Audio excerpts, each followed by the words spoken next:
कहानी की शुरुआत में हमें एक आइलैंड दिखाया जाता है जो हमारी दुनिया से बिल्कुल कटा हुआ था। उस आइलैंड पर सिर्फ औरतें ही रहा करती थी जो हमारी दुनिया से बिल्कुल अनजान थी। उन औरतों में सिर्फ एक मर्द था जिसका नाम शीपर्ड था। वो उन सारी औरतों का लीडर था और उसने आइलैंड की सारी औरतों से शादी कर रखी थी और अगर कोई लड़का पैदा होता तो शीपर्ड उसको मार देता। शीपर्ड ने औरतों के दो ग्रुप बनाए हुए थे जिनमें पिंक कलर के ड्रेस की औरतें शीपर्ड की वाइफ थी जबकि ब्लू कलर की ड्रेस की औरतें शीपर्ड की बेटियां थी। शीपर्ड ने उस आइलैंड के कुछ रूल बना रखे थे जिनमें पहला रूल ये था कि वहाँ की सारी औरतें अपनी सारी बातें सिर्फ शीपर्ड से शेयर करेंगी। दूसरा रूल ये था कि वो शीपर्ड की हर बात मानेंगी और वो शीपर्ड को हर तरह से खुश रखेंगी और उन रूल को सख्ती से फॉलो किया जाता था।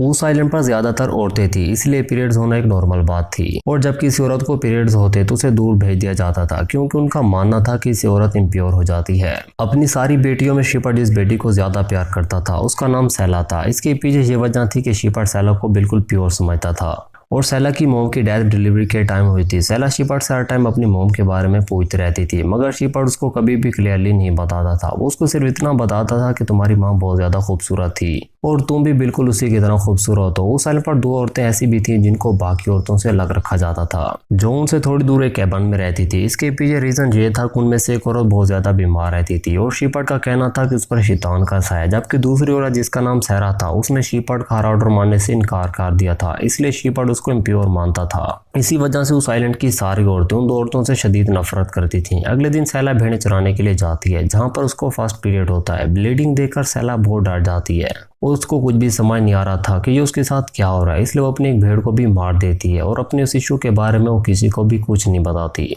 और जब शीपर्ड उसे भेड़ के बारे में पूछते तो वो बताते हैं कि मैं सो गई थी जिससे कुत्तों ने हमला करके भेड़ को मार दिया। ये सुनकर शीपर्ड उसको कुछ नहीं कहता और उसे माफ कर देता है। कुछ दिनों बाद शीपर्ड अपनी तमाम बीवी और बेटियों को जमा करता है, कहता है कि हमें ये जगह छोड़नी होगी और अब हम जन्नत की तरफ जाएंगे। ये सुनकर सैला के अलावा सारी औरतें खुश होते हैं कि वो जन्नत जा रही हैं। अगले दिन वो अपना सारा सामान बांध कर जन्नत की तरफ सफर शुरू कर देती हैं। वो रात को आराम करते थे और सुबह को सफर करते थे। जब से सैला को पीरियड्स हुए थे उसे डरावने ख्वाब आते थे। ये सारे ख्वाब शीपर्ड के बारे में होते थे। उसे लगता था कि कोई तो गलत हो रहा है। सफर करते उनको एक पुराना घर मिलता और मौसम भी सर्दी का था और इतनी सर्दी में बगैर किसी शेल्टर के रहना इम्पॉसिबल था। लेकिन शीपर्ड उन सबको वहां रहने से मना कर देता है। वो कहता है कि ये टूटे हुए लोगों का घर है, हम यहाँ नहीं रह सकते, हम उनसे अलग हैं, इसलिए वो रात कैंप लगाकर गुजारते हैं। अगली सुबह सैला की एक बहन को सैला के पीरियड्स के बारे में पता चल जाता है और वो ये बात सबको बता देती है। इसलिए शीपर्ड उसको कुछ दिनों के लिए प्योर सैरा के साथ रखता है जहाँ पर सैरा उसको बहुत कुछ बताती है। वो सैला को उसकी मोम के बारे में बताते हैं। उसको कहती है कि जब तुम पैदा हुई थी तुम्हारी मोम सख्त बीमार थी, उसे इन्फेक्शन हो गया था, अगर उसका इलाज होता तो वो बच जाती मगर शीपर्ड ने मना कर दिया जिससे उसकी मौत हो गई। जिस पर सैला कहती है कि आप ये सब क्यों बर्दाश्त कर रही हैं, आप यहाँ से चली क्यों नहीं जाती। जिस पर सैरा कहती है कि मुझे तो खुद के बारे में पता नहीं है कि मैं कौन हूँ, बस मुझे बाकी औरतों से अलग रखा गया है ताकि मैं शीपर्ड की असलियत किसी को ना बता सकूं। शीपर्ड की असलियत जानने के बाद सैला को उसे नफरत होने लग जाती है लेकिन वो इस बारे में किसी को नहीं बताती। काफी दिनों तक वो सफर करते रहते हैं और शीपर्ड उन्हें कहता है कि उनको हेमन तक ले जाएगा। सफर के दौरान एक औरत की डिलीवरी का टाइम आ जाता है। वो रोना चिल्लाना शुरू कर देती है। बाकी औरत उसकी हेल्प करती है मगर शीपर्ड उनको रोक देता है जिससे उसकी मौत हो जाती है। उस औरत को एक बच्चा पैदा होता है जो लड़का होता है इसलिए शीपर्ड उसको भी मार देता है। इसके बाद वो फिर से सफर शुरू करते हैं। चलते चलते वो काफी दूर निकल जाते हैं मगर उनको हेमन नहीं मिलते। जिस पर शीपर्ड की एक बेटी कहती है कि हमें इस तरफ जाना चाहिए, मुझे लगता है कि हम रास्ता भटक चुके हैं।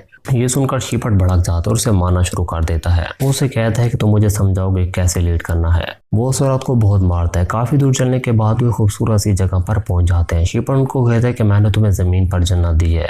इसके बाद वो अपनी एक एक बीवी को लेक में नेकेड करके पवित्र करता है। इसके बाद वो अपनी बीवी को कहता है कि मैंने वादा किया था मैं तुम्हें हेवन पहुंचाऊंगा इसलिए तुम्हें मरना होगा। वो अपनी सारी बीवियों को पानी में डुबोकर मार देता है। सुबह जब शीपर्ड की बेटियां जागती हैं तो उनको अपनी माओ के सिर्फ कपड़े मिलते हैं। वो शीपर्ड के पास जाते हैं और उससे पूछते हैं कि हमारी माएँ कहाँ हैं। जिस पर शीपर्ड कहता है कि वो जन्नत चली गई और आपसे तुम मेरी बीवी हो। इस पर सैला कहती है कि मैं तुम जैसे हवस से भरे इंसान की बीवी नहीं बन सकती। जिस पर शीपर्ड उसको थप्पड़ मार देता है। सैला खुद को कंट्रोल नहीं कर पाती और वो भी शीपर्ड को थप्पड़ मार देती है। इसके बाद वो सारे लड़के मिलकर शीपर्ड को मार देती हैं और आज़ादी से अपनी ज़िंदगी जीने लगती हैं और यहीं पर इस मूवी का एंड हो जाता है। अगर आपको वीडियो पसंद है तो प्लीज़ हमारे चैनल को सब्सक्राइब और वीडियो को लाइक शेयर और सब्सक्राइब जरूर कीजिएगा।